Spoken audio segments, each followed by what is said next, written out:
Okay, I was bad. I did not record a video yesterday, but I'm gonna record one today. We're on the peninsula again. Up the hill there is you can't see it, it's hidden behind trees, but it's the palace is up there where we have lectures. So I found this little alcove. I wanted to come observe the coastline with the Atlantic and look at the friggin', what's it called? Lighthouse. Dang it, I can't even use my English anymore. I've been in Spain for so long. And by so long, I mean 4 days. It's very windy. It's actually quite cool. This is the first day it's been cool. Here, let's go look at the waves. I was just getting done talking to Outovich. And I was asking him, I was trying to think of topics to discuss because I wanted to say something important that you people would care about. The wind is pretty bad here, so I don't know if you can hear me.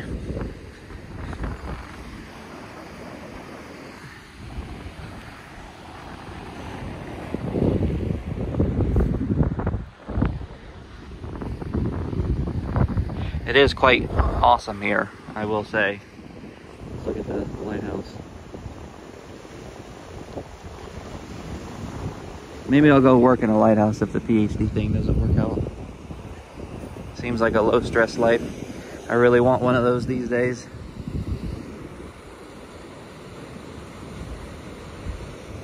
I asked Outovich what his big takeaway, what his big message was. Or the thing that he's gotten the most out of this trip. Because it is coming to an end. We have one more day after this one. Hold on, what's in here? Anything cool? A cave? If I wasn't smart enough, I'd actually climb down in there. But we're not going to do that.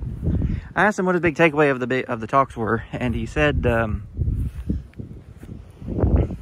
I think it's the results, because all the results that we're talking about from these presentations use ideas and tricks that were unfamiliar to us before.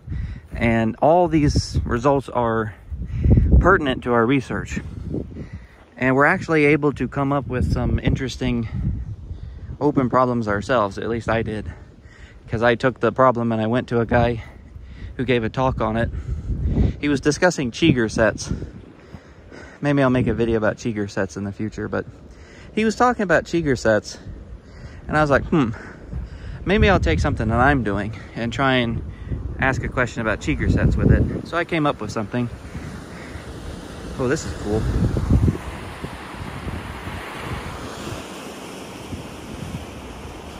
And I presented it to him, and he thought about it for a second, and he goes, I don't really know. That's kind of an interesting question.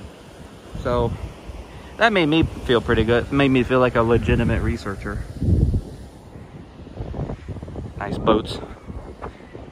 So I guess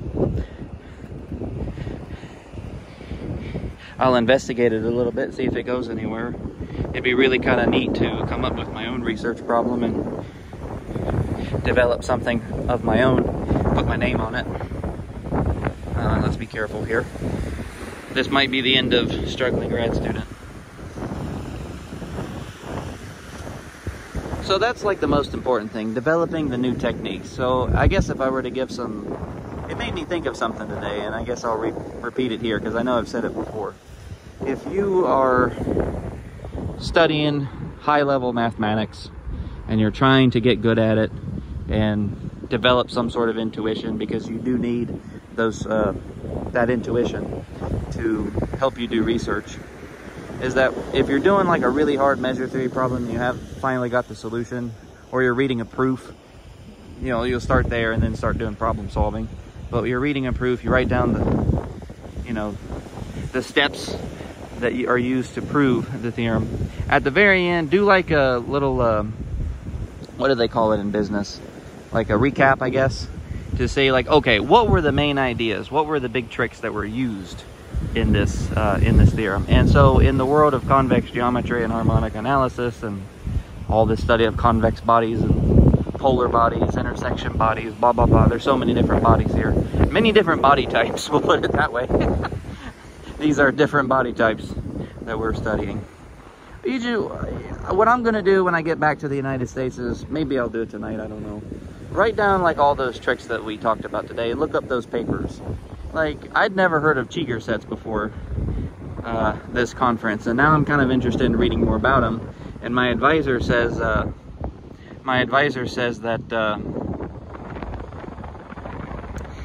lost my train of thought. There's nothing known about Cheeger sets, which I have a hard time believing, but that's what he told me. He goes, nothing is known, you should investigate this.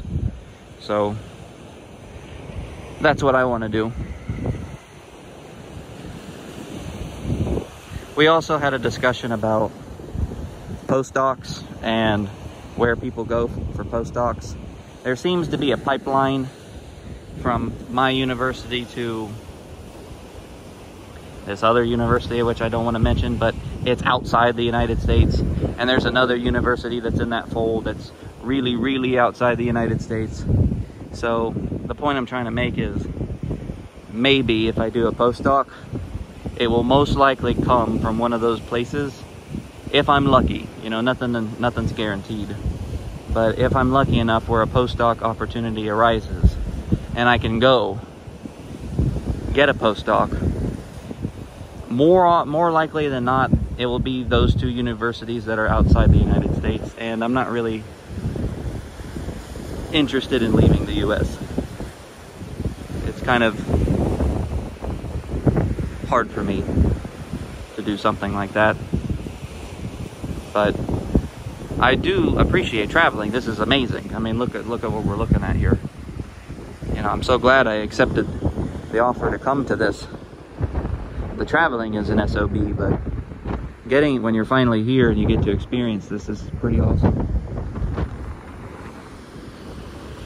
How does it compare to Banff? It's kind of like comparing apples to oranges, because this is a completely different climate, locale and stuff. I can't imagine where the next one will be, because the first conference was North Dakota, the second one was Canada, the third one is Spain, so I guess the fourth one will be the moon. We'll go to the University of the Moon. And Elon Musk will be there or something, I don't know. Maybe he'll be in charge of the conference, start organizing it. Anyway, I guess the moral of the video is learn thy tricks, go network with people, make those connections, ask about postdocs, figure out how to get one if you're really interested, because that'll help set you up for a really nice career if you want to keep the ball rolling. It is such a commitment though. Like, I'm almost 30 years old now, and I've been in school pretty much forever. This is all I've ever known. I'm getting kind of tired of it, to be honest with you. I want to do all the other things that everyone else my age is doing. You know, like family, kids, all that crap. Just perpetual student. Which I guess is one of the reasons why I decided to accept the offer to come here, is that if everyone else my age gets to have family and other life adventures, then I get to come here. That's the balance. You shouldn't think of it that way though, and it's not guaranteed to happen, but you know, it's like, why not? It's not a competition is what I'm trying to say. Life isn't a competition, or it shouldn't be. Just think about what it is you really, really, really, really, really freaking want to do. And you got to mean it, because 10, 20 years will go by. And you want to make sure that you don't regret making that decision 20 years ago. And having chosen the mathematics life, I don't regret my decision. I've loved every math class. That's not true. I was going to say I loved every math class I've ever been in, but I love the subject. That's what I should say. Like, the subject of every math class I've been in, I've appreciated. And I do like getting better at it. You never actually get good, you just get better. life advice from someone that really shouldn't be giving it.